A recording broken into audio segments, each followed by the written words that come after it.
Hey everyone, it's Sonia here.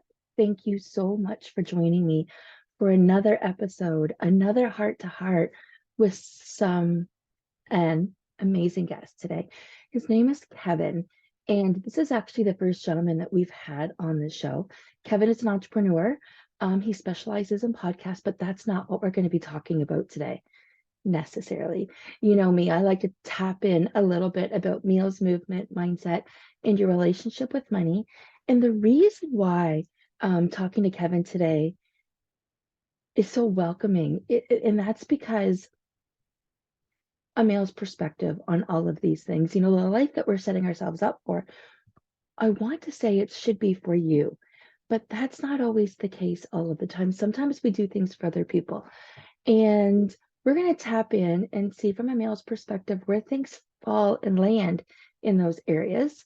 And honestly, just like normal with our heart to hearts, we're going to see how fluidly this conversation goes and where it takes us. So with no further ado, we're going to get started. I just want to say, if you're brand new listening to this show, thank you so much for giving us some of your TLC. This is episode 144. At any time I mention a heart to heart, it means that there is a video component on YouTube. So you can go to my YouTube channel, link is in the show notes, and from there, you can certainly see and be a part of the conversation. Because with all of these heart to hearts, it's just like you're sitting down and having coffee with a friend. So have your coffee cup handy. Here's mine today. It's called Hot Mess. I had my grandson last night, and feeling super sleepy today. Which for those that are catching the YouTube version, I am dressed in literally a white bodysuit and charcoal, or not charcoal, but chocolate bottom. Okay, hang on one second. I'm gonna pause this and we're gonna pick back up with Kevin. Hey everyone, as promised, I'm back and I have a special guest with me. I've got Kevin with me today, and there's a couple things I want to say before we get started. First of all, kudos to Kevin for being brave as the first man to show up on my podcast. And I find it very fitting. You're going to have more and more men show up and share. And that's what I want to hear, because, a lot of the messages that you've been listening to over the course of the years and inadvertently by catching these messages, the context isn't for women only. So today we're going to hear the perspective of the topics we normally talk about as we're sitting here having coffee together and water, magic, whatever's in your cup. There's no judgment first thing in the morning. And we're going to hear how these things apply to a man's perspective. So for no further ado, Kevin, please take a minute and share with us what makes you you. Yeah. So first of all, I feel very privileged to be here. I appreciate the opportunity to serve, and I am excited to go deep into whatever we talk about today.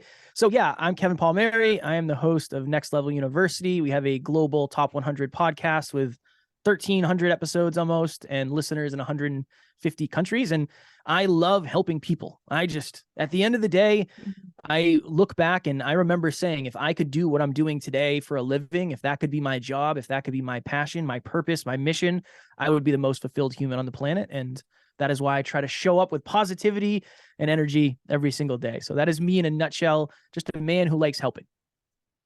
Well, it's not just a man who likes helping.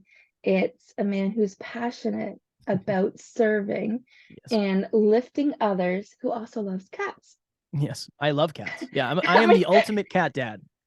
How many cats do you have?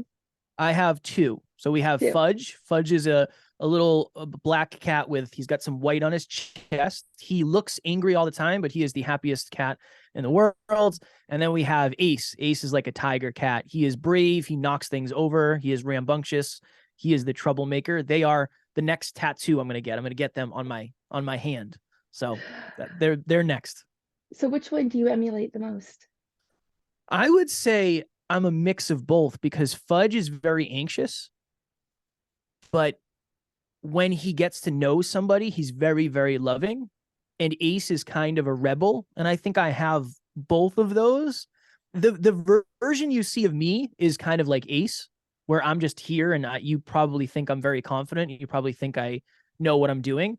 But behind the scenes, I'm more of a fudge where I am a natural introvert. I am anxious and I don't like to be the center of attention. I don't necessarily like meeting new people. Oh, wait, are you okay with this being a heart to heart? I should have asked you off No, of camera. course. No, of course. Actually, That's the interesting thing is I've just done this so many times that it probably, there's really nothing off limits when it comes to being on camera for me. I'm very comfortable here. and actually for everybody catching this, I did share this in the notes, but that we were passing back and forth that we will be going on camera. So I spontaneously did not just throw this at him. No, you're good. Okay, so there's a couple things that you brought up right now. And again, for any of the listeners that have taken a few minutes, you've stumbled across this, we've invited you, you've caught this from Kevin or from myself, but maybe you're new, maybe you're regular. First things first, thank you. Thank you for creating time in your life to remain open to learn more.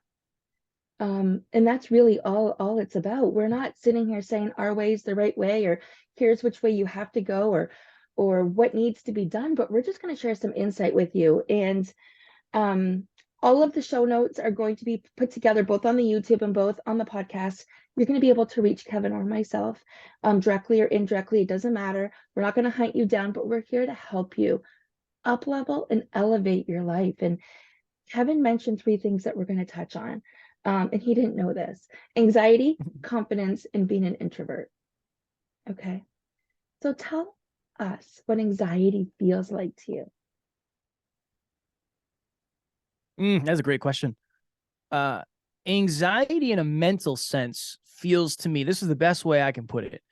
Imagine you put your most valued possession, right? Maybe it's a cell phone, maybe it's $1,000, maybe it's your wedding ring, whatever it may be. You're putting a valued possession in the sink, and it is in a cup in the sink. And then you turn the water on full blast, and you are super, super, super, super nervous and hyper fixated on the fact that if the water gets to a certain level, it's going to get in the cup and it's going to wreck whatever the wonderful thing you put in there is. That is my mental representation of what anxiety feels like. The physical is tightened chest, tightened throat, that for like heavy feeling, scarcity, fear. That is what anxiety looks like in a, I guess, kind of an example state, and then also in the physical state. That's kind of what it feels like to me. And it's interesting because we all have a different approach on what anxiety looks like and feels like. And I want to thank you for sharing that, because that's a very vulnerable piece. I too have anxiety. I too, even if it's something I'm good at, I need to know I'm good at it. I don't like being just one of many. And I certainly don't like having other people in charge of my destiny. That gives me anxiety. So for me, if somebody says to me, like a boss, or we need to have a talk, but we're not going to talk until Monday. What? You give me 4 days to sit and let my imagination at its finest. Because with my anxiety, I naturally go to worst case scenario, and this is a defense mechanism. Do you do the same? I used to. Yeah, I used to. And then I read in a book, I don't remember who it was. It might have been Tim Ferriss, but he said you have to think of it from the perspective of what is the most likely case. So we have best case, worst case, most likely scenario. I always try to think, okay, I'll become aware of best case. I'll become aware of worst case. But based on recent and relevant proof, what is the most likely case that's going to happen here? And that has helped me a lot, because I just think it helps you kind of create logic in an emotional situation. And I have something to share. And I've shared this earlier on a different show, but I have this little jar with love letters to myself all over it. I have affirmation posts all over the house, predominantly the bedroom and my office, because I think the rest of the house would think I'm weird. What is the best that can happen? Yes. So what I liked specifically about what you said is, if you look in terms of a ship rocking back and forth, or a pendulum rocking back and forth, what is the worst that can happen? What is the best that can happen? And what you're saying what is the most realistic? Yeah. It changes the parameters. It keeps you from swaying to both extremities, which means with the law of attraction, what goes around comes around. So if you're, sorry, and the law of polarities, if you're sitting up here, you naturally have to swing the other way. But if you can stop yourself from going to such lengths of the polarities, just like what you're suggesting, Kevin, about, well, what is the most realistic? You're keeping yourself swaying in a centered zone. Awareness is another important thing, I think, when it comes to that, because your expectations are directly connected to your awareness of a given situation. So just as an example, I am terrified of flying. I don't get it. It doesn't make any sense to me that you can be in a metal tube flying 7 miles above the ground. But when I started to do more research, my anxiety got better. Why? Because I was more aware of turbulence is totally normal, and this is my expectation around it. It doesn't mean you're falling out of the sky. It's normal. That's what planes are designed for. So I think that level of awareness also helps you stay more centered and avoid the poles, like you said. It avoids hitting the polarities, the further extremes. Well, so awareness, education, both of those things. You're probably highly, I say probably, let me pose this to you in a different way. How often do you read or up level your mind? Every day. Yeah. I have a non-negotiable habit that I check off every day where I do 30 minutes of learning. And that has been probably every day for the last 5 years. And don't you find that has helped you with your Of anxiety? course. Because the more you know, the more, and this is what I was going to, one of the things I practice is I don't assume, I don't make assumptions. And it actually, for agreements, talks about not making assumptions. It's one of the agreements. And I'm going to go there. It actually pisses me off when people make assumptions. So I was about to catch myself with making an assumption saying, you're probably pretty smart. I intuitively knew that you were smart because I know when it comes to anxiety, when you become aware as to what's working, what's not working, and your feelings, you can do something about it. And that's where knowledge is power. Mm. Yeah. Even the awareness of I am in this moment anxious. That's such a because I think, and I'm curious to your take on this, Sonia, but before I understood what anxiety was, I thought I was sick and I thought I was broken and I thought there was something wrong. And then it was, oh, this is anxiety. Okay, in this moment, I am anxious. Let me take some deep breaths. Let me be mindful. So the awareness in the moment is huge as well. Huge, huge. So to talk about what you just mentioned, we have different triggers, shadows, darkness for anxiety. So I'm going to be completely vulnerable here. The reason why I say I hate working for other people, and I do have a job right now. Of course, I just want my business to be back where it was, but I have to realize, and then this is me being very honest, that I probably didn't have, I believe in a higher power. I believe that there's more than what I can control. I believe in manifestations, but I also believe timing is everything. And perhaps over the last year of my life, I didn't have the bandwidth to serve in a different capacity. And that's okay when I look at it from that perspective. But when you're going through it, it's not okay. So, because we don't know what we're going through, we don't know what we're growing through. And that's the thing, we are growing through this. So, my anxiety stems from, I know I'm a dedicated, good, hard worker. I worked my whole life, 30 years in corporate, predominantly sales, a little bit of marketing and management. Okay. My very, very, very first job out of college, a company bought us out from the United States. We were all let go. We were picked up from another company, the majority of us, but my first experience within a year or two became a transitional experience where I learned how disposable in my 20s everybody was. You fast forward to throughout the ebbs and flows of my life, in my most recent jobs, I was on 2 spontaneous layoffs. No reason, no cards, no write-ups, no problems. Corporate decided to do this. So every conversation I had with my manager, and I wasn't part of an individual layoff, these were group layoffs, having one-on-one conversations with my manager, quality checks, quarterly reviews, whatever it looks like, there was never a problem. Okay, but then all of a sudden, you're not good enough, according to them. to be part of the team, or that's how you feel. Right? You are not, and you touched on this, and this is hard when we feel so much. This is hard when we don't practice slowing down, like reading. You've also talked about breath work, and we talked about meditation a little bit. I know you touched on these things. These are non-negotiables in my days as well. Probably no surprise to you. So it takes a lot of work to realize you are not that identity. You are feeling anxious because of, but you are not anxious. Right. You are not in control as to what happens. And this is another love letter to myself. Is this in my control? Right? And then what I say to myself is this a 5-year problem or a 5-minute problem? Will this problem matter in 5 years? And that helps with anxiety. I mean, there's so many different things we can do, but being mindful, being aware, realizing that these are things that happened for you. These are things that help you grow into that next level of yourself, and your experiences would be shaped completely different. So I was talking about work there, but the same thing applies in relationships. You know, we're not in a culture like my parents who've been together for 52 years this year, right? That doesn't exist so much anymore. So you've got that same feeling of whether it's not being good enough, whether it's somebody else's judgment, whatever it may be that you are casting that shadow to in relationships. We're having that in our jobs. We're having that in our businesses.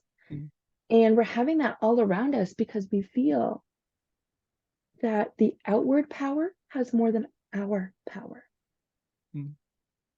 And do you have any tips for us for bringing your power back to the moment?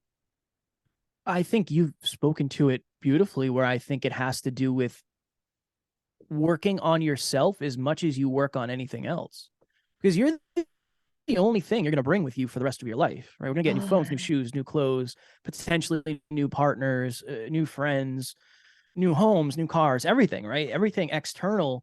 That's the thing, right? Everything external you can replace.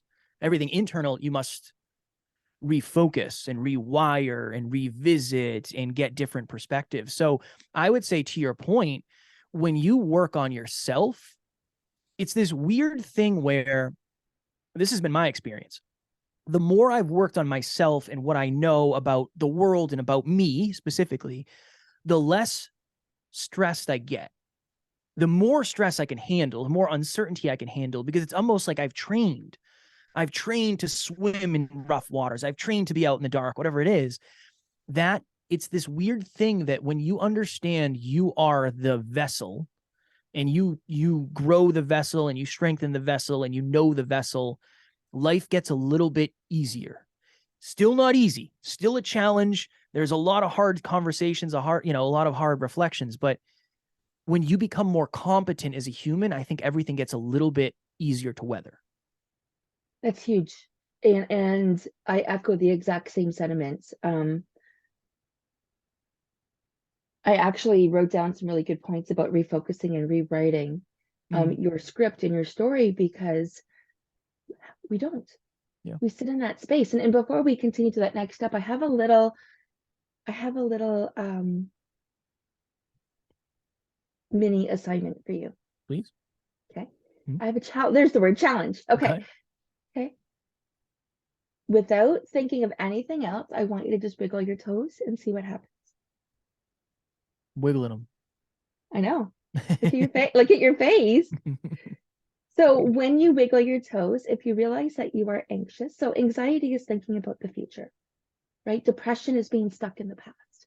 So that's why when somebody says we need to talk, for an anxious person, and remember, most of the times, most of us are not walking around with labels on our forehead saying, hey, I'm anxious today.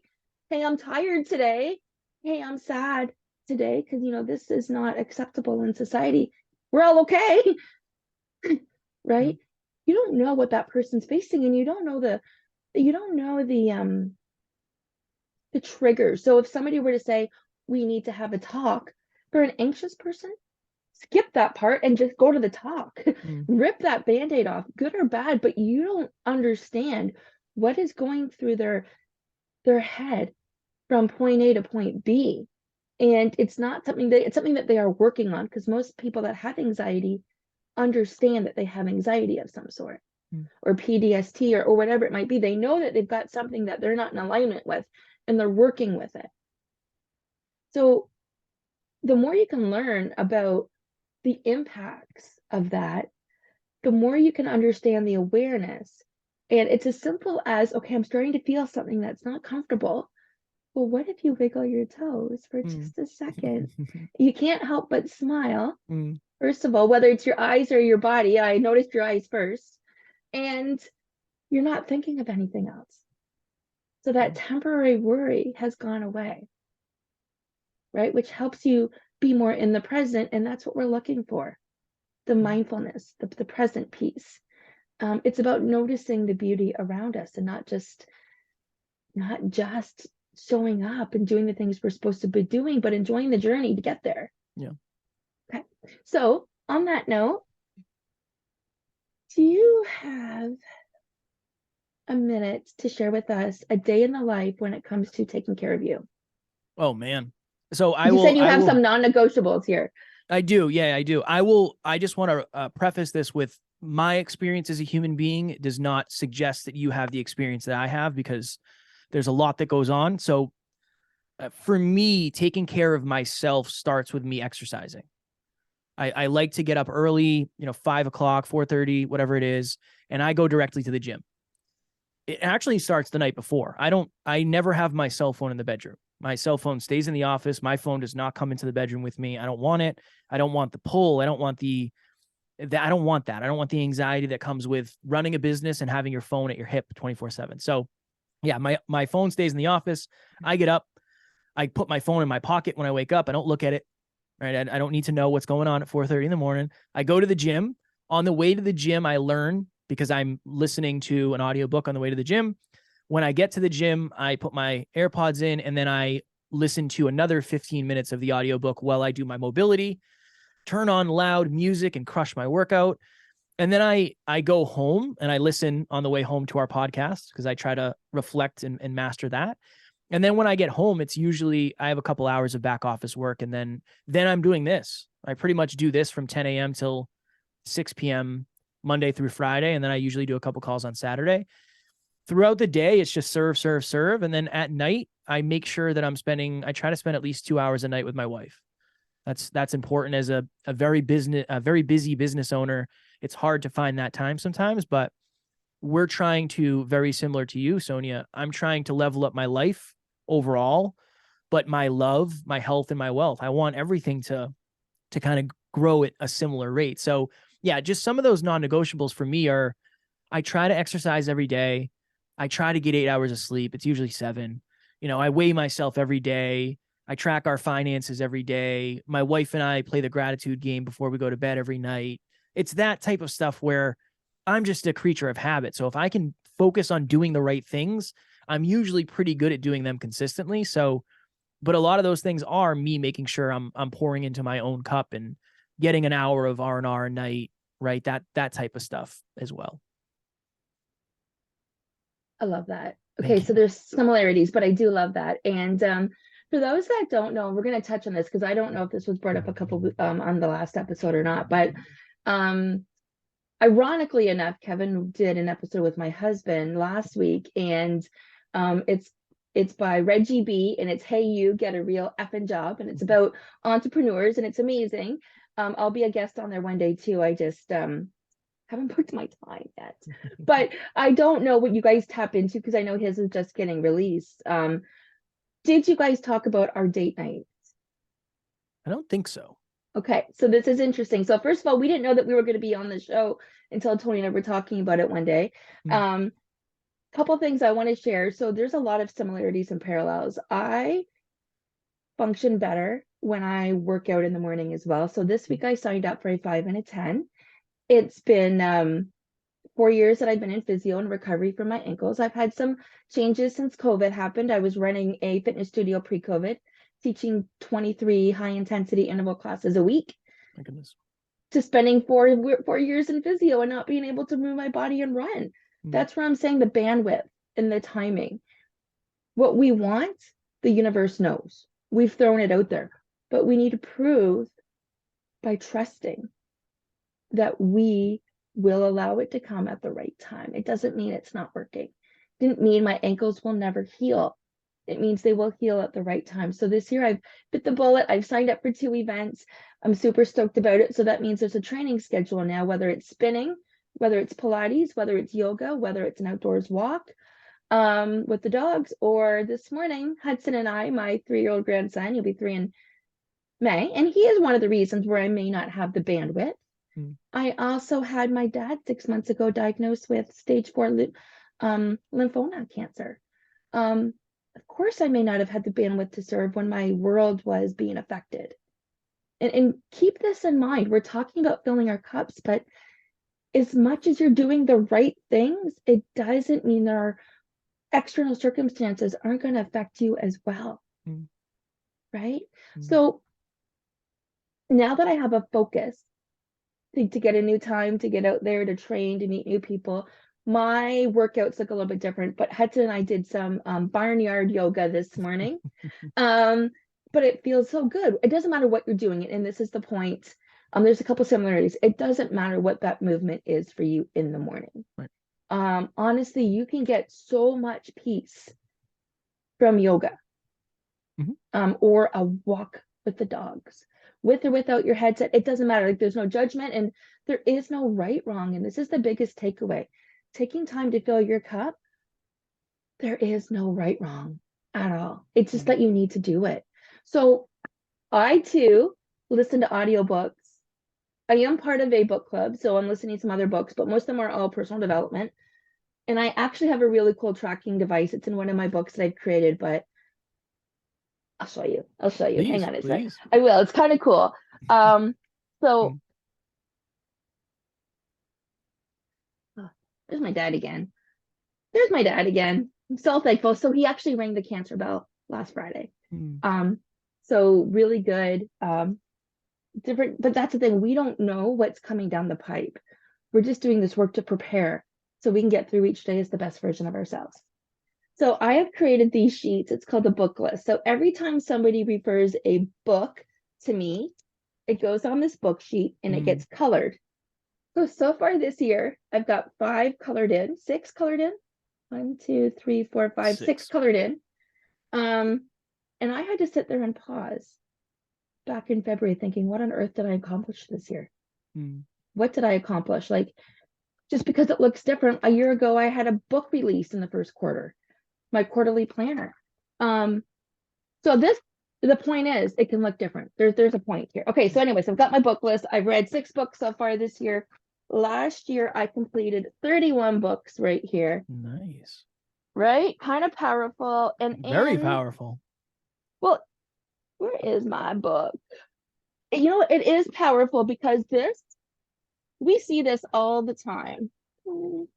Sorry, I'm here. I'm listening. I just created a book I wanted to show. Oh, it's right here. This is my getting started guide, this book. And the only reason I am showing this is because this book that you can get on Amazon does have the book list. Right? So then you can write other books down. So whenever somebody is suggesting a book, it goes on my book list. And then I write it down. So I listen to books when I'm driving, and it's amazing. Even when you live in a small town, you can get half an hour to 45 minutes of personal development, and while you're running errands. And if you're going grocery shopping, score. If you're meal prepping, score. Like dishes, score. Yep. So it doesn't have to be boring, and it doesn't have to be mundane. And sometimes people cast these, and this is where I want to say, men, women alike, what we're talking about here isn't for one or the other. This is about you showing up as the best version of you to live your life. Right? So we both do some sort of mindset work by personal development in the mornings. We both move our bodies in the morning. I'm a little bit different than you. We do have a bedtime routine, which I'll share with you. My phone goes in our bedroom on my side of the bed at about an hour before I go to bed.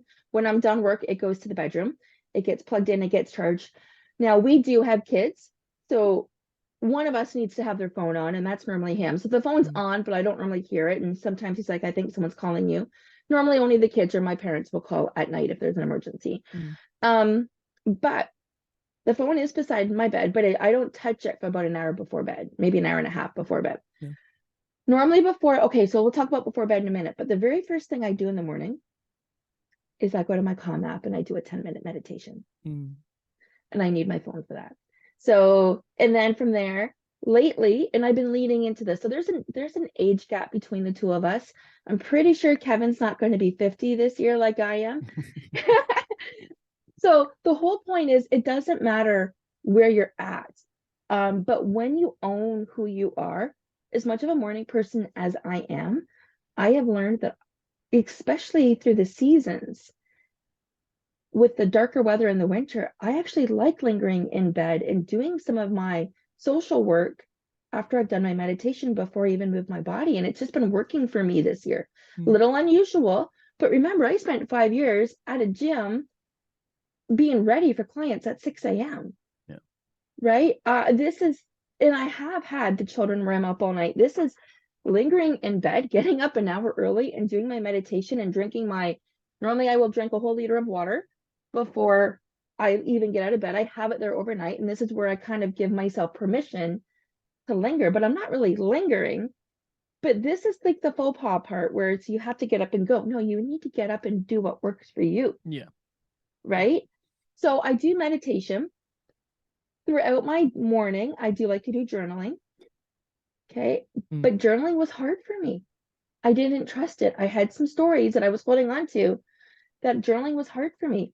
But I was consistent with something called reflections. And we haven't talked about this yet, but for years, I've been diving deep into Oracle cards, tarot cards. I even have an angel book that I populate, like that I dig into, and I just fold the pages. And yesterday I went on YouTube. So this isn't live. So I did go on YouTube and I forget what I called it, but there was a live episode I did. And I talked about how everything in my cards showed up exactly to what had happened that week, verbatim. And that is awareness. And so I had no problem reading my cards, reflecting on what they meant, what I thought they meant, the direction, and just pausing. But I was not journaling. So I changed that, and I tried. I'd moved the journal beside where I was sitting on the couch. I tried different things over time, but now I journal before I do my cards. Right. And that's called habit stacking. And you have to move things around to what works for you. If I work out first thing in the morning, it's done. I'm a better person. I'm happier. It's done. I'm dressed. But I also have an opportunity to take a mental health walk at 3 o'clock with the dogs. And it feels good. And there are some powerful walking meditations, and it feels good. So you touched on this, and we touched about how I'm like, I'm not wearing my glasses. Is it really 10:57? No, Okay, 37. It's not. We got time. Okay. So like you, it starts with our bedtime routine. And the 5 years, so I've been divorced twice. I've had to pick up my personal life twice, which isn't easy. The one thing that's making this relationship and a blended relationship stick is that since we've been together, we have had date night every single night. And I can't stress this enough, because like you said, for you and your girlfriend to have a couple times together, you and your wife to have some time together for 2 hours every single night, it's going to look different for everybody. We meet on the couch at 9:30 every night. And sometimes it's a little bit earlier. Sometimes we'll check in and see if we're going to meet earlier or not, if we're doing our own things. So if we can and sometimes we sit and talk, but sometimes normally we sit and start a show and relax together at night. And we aim to be in bed by 10:15, 10:30. And then normally that's where I will go and read a book for a few minutes before bed. But then we actually go to bed together. And there is a lot to be said for relationships and communication, and having that powerful routine of going to bed at that same time. Yeah. Speak to me about your experience to that. Yeah. I think if you think about, I guess airplanes is the analogy. Airplanes is the theme today. If you think about planes, one of the reasons planes are so safe is because they have a system they run every single time, right? Before you fly, while you're flying, after you fly, before you fly, after you fly, during the flight. There's a system. When you think about why Amazon works the way it does, there's a system. When you think about why Zoom works the way it does, and you and I can talk to each other across the country, across the world, it's because there's a system. What I have found and what I have seen and what I've experienced is the majority of relationships that don't work, there's just no system. Yeah. There's no consistency. There's no focus. There's no intentionality. There's no commitment. It's, well, we're together, and if it's supposed to work, it will work. It's like, no. I understand what you're saying, but whoever told you, and this is just my perspective, whoever said relationships are supposed to be easy and they're just supposed to flow.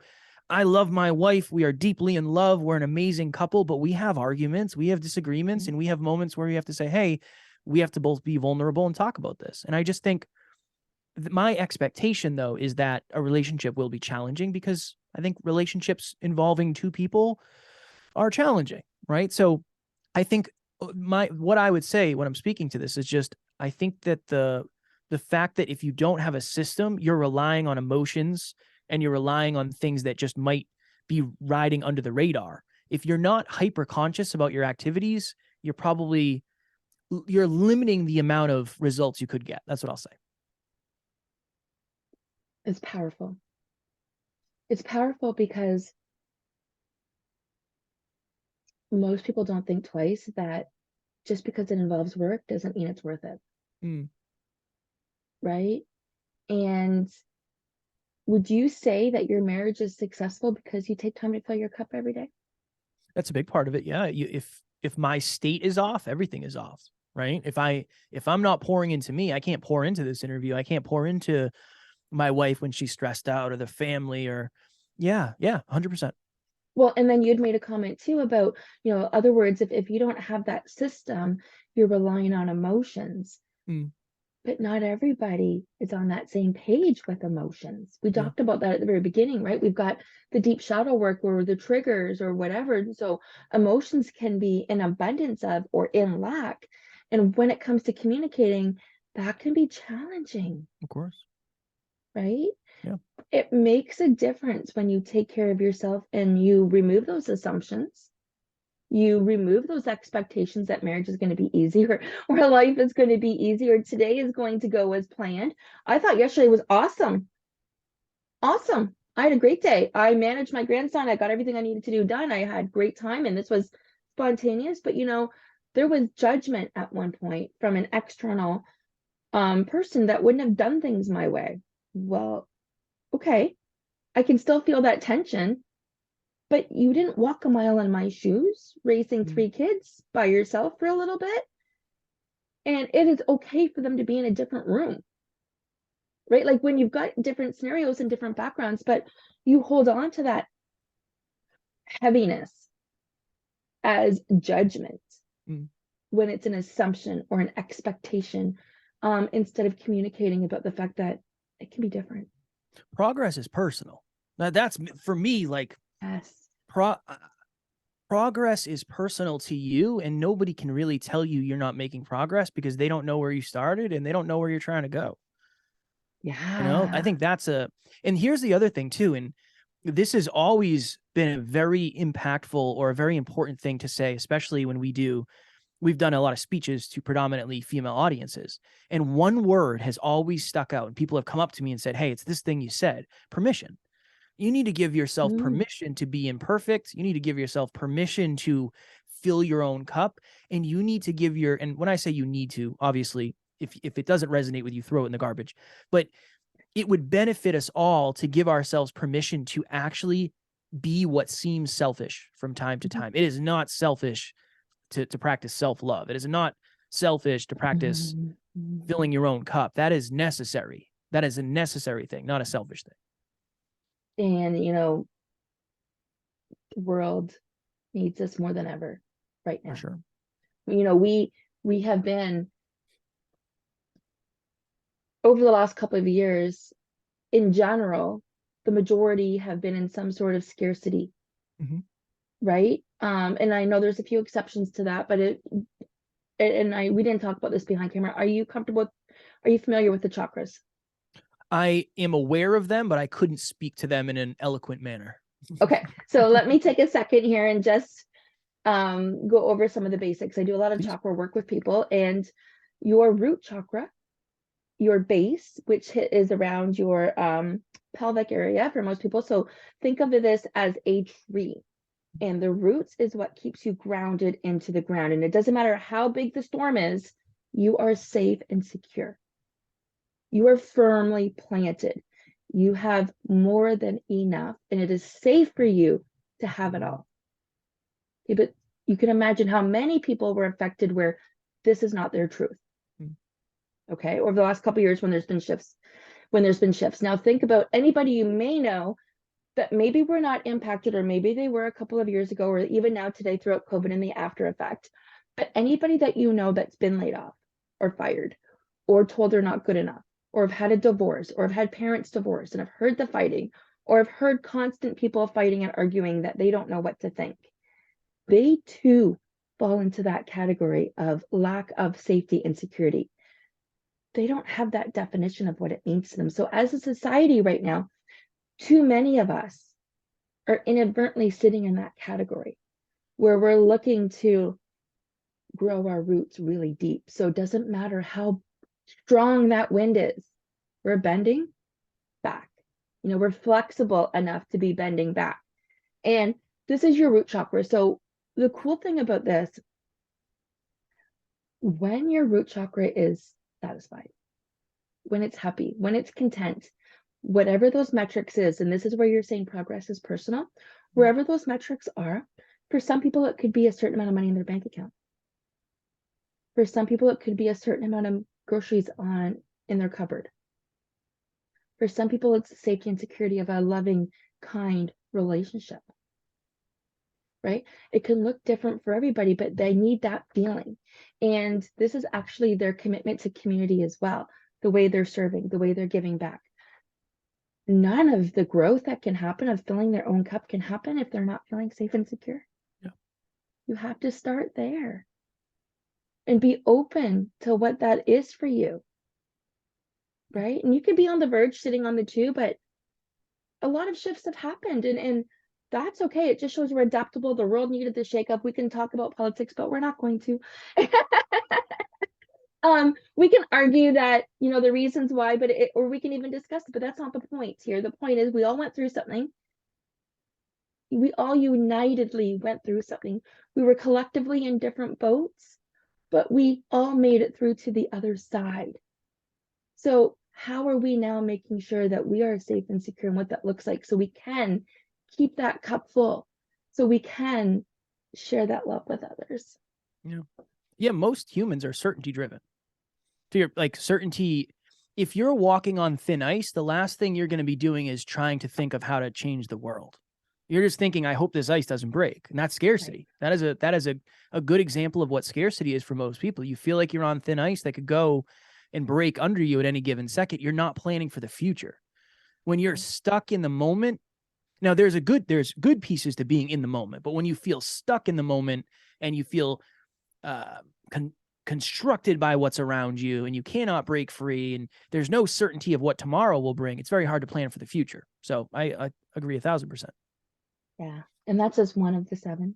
Mm-hmm. I love chakra work. I mean, this is where I tap into a lot of people and help them figure out what needs adjusting the most, where we need to focus, because these are deep rooted. Doesn't matter where you're at, these are deep rooted reasons. And some people will have a religious belief, and then now their crown chakra is affected, or they feel like they're personally a failure, and that's where their heart, like that.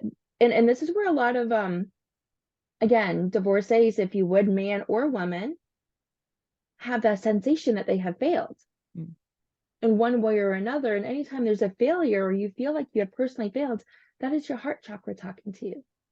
Yesterday, I did a reading for somebody, and her first reading was for her, but the second reading, when I did it live, my throat went dry.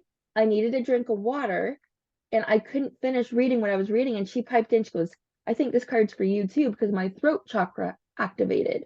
So when we become aware, when we become in tune to these things, we can give our body what it needs, and it's telling us in different ways.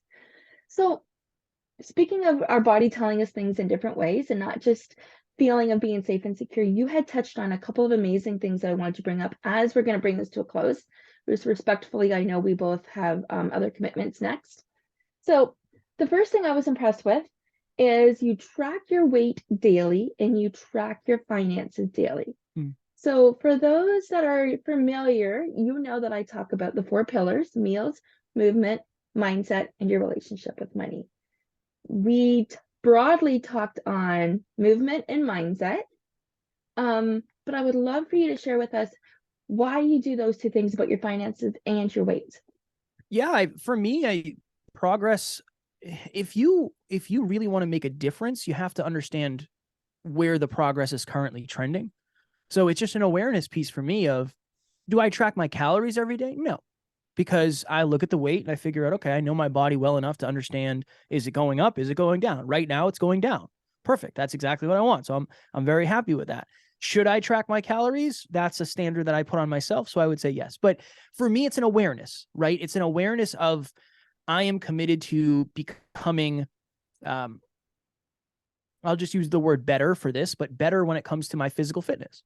That's something I'm tracking. I want that awareness. I want that consistency. I want that necessity, right? I want that. And then when it comes to finances, it's interesting. When I was very, very broke and we were trying to build this business, that was a habit that I started because it created the necessity for me to say, hey, you got to do hard things today. There's no money in this bank account. And if we keep doing exactly what we're doing, we're probably not going to get the result we want. Now, obviously there's time that's involved with that, but it started from a place of, look, if I'm going to try to be the healthiest, wealthiest, most in love version of myself, those are the 3 things I got to focus on. And those are the 3 things that I have to measure. So as a business, obviously it's important to make sure we understand where our finances are going, but I just want to be on top of the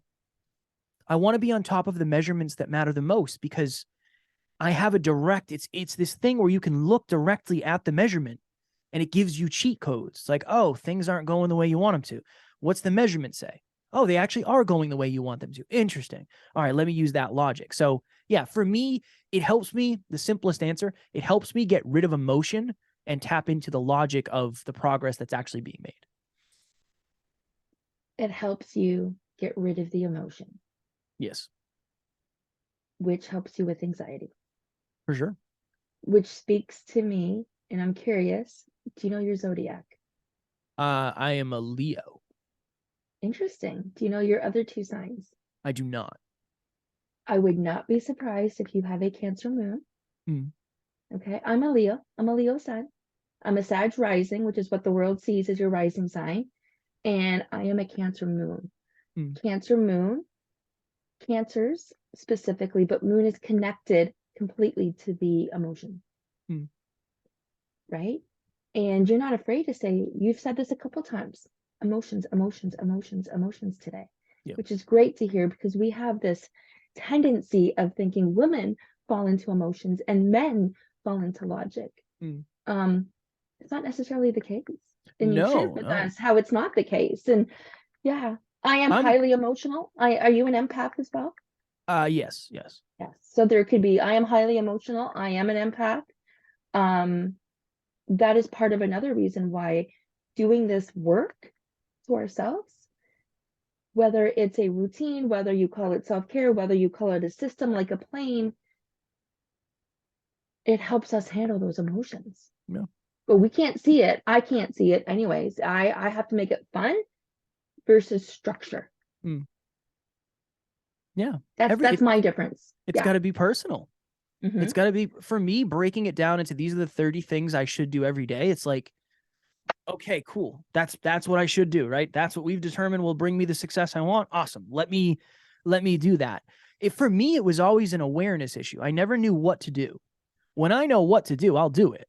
But awareness was always the problem. I'm an operator. I'll show up and whatever. Like, let me do it. Let me put my hands on it. But when awareness is the bottleneck, when you get a new awareness, that can be an unlock for people. Other people, it's the operation. How do I implement new awareness? Right. So that's another interesting perspective too. Well, and even just being aware. So you track your finances and you track your weight. And I, on a personal note, as a trainer, as a healthy eating and weight loss coach, as a life coach, I know the benefits to tracking your weight every single day. Mm. It's like tracking your bank account every single day. You know where you're at. You've got your finger on the pulse. Yes. Okay. It is not something I recommend for people who are obsessed and have the mindset where the scale is everything, or Yes. they're mindfully going towards their BMI, which is a joke. We can talk about that later. I would But agree. I would agree yeah, with, yeah. yeah. So just be mindful as to your personality, your traits, and how obsessive you are. Yeah. And you might think that you might not be obsessive, but I want to have you have it state.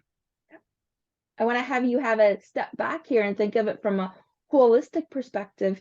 If you are an addict in one area of your life, you are an addict in other areas of your life. If you are obsessive in one area of your life, you are obsessive in other areas of your life. So you might not realize whether you are or aren't obsessive when it comes to tracking your food or wanting to lose weight or the way you think about yourself. Mm. But where else is that true? Or is that not true? Mm. And just be mindful, because that's the awareness piece. Yeah. The awareness piece is huge. And my biggest takeaway from that is, there's no right wrong. You can course correct quickly when you know where you're at. Yeah. You can't make those changes. If you find out you've suddenly gained 50 pounds and you didn't know it, well, stop wearing joggers, first of all, because jeans are going to tell you quicker than joggers. It's hard. I wear pajamas all day to work, Sonia. It's Now, like, come what on. are we doing? So the next thing is your attention flows where your energy goes. Mm. So you are consciously making decisions now because you know your attention is going to go to that scale tomorrow. Your intention is going to that bank account tomorrow. Mm-hmm. And I can impact. You can influence what you study. That's another. I used to live unconsciously just doing everything. I didn't know why I was doing anything. And then I said, okay, what's the opposite of unconscious? Hyperconscious. Hyperconscious is acutely aware of everything. That's what I'm aiming for. I want to be aware, at least at an awareness level, then I can decide what to do with it. But awareness is a potential, right? And awareness is potential power if you want to use it that way. Okay. What else? What other words of wisdom do you have for us before we sign off today? Oh man. I think this will resonate with the audience, and maybe I'll have to come back and we'll do a full episode on this, but are the people in your life the best from your past or the best for your future? There's a lot of us who have people in our lives because they've always been in our lives, or they're supposed to be in our lives, or we feel guilty if they're not. Not everybody should be in your life forever. Not everything is permanent. And I would just say, check in with that. Are the people in your life helping you become the person you want to be, or are they trying to keep you as the person you used to be? That's a question that I love to pose because, again, awareness creates the opportunity for change. I love that. Thank you so much for being a guest on My today's pleasure. show. It was certainly a lot of fun for me. I will make sure that everybody gets your links and your contact information. And we are going to sign this off for today. And guys, stay tuned to both of us. Thank you so much for chiming in.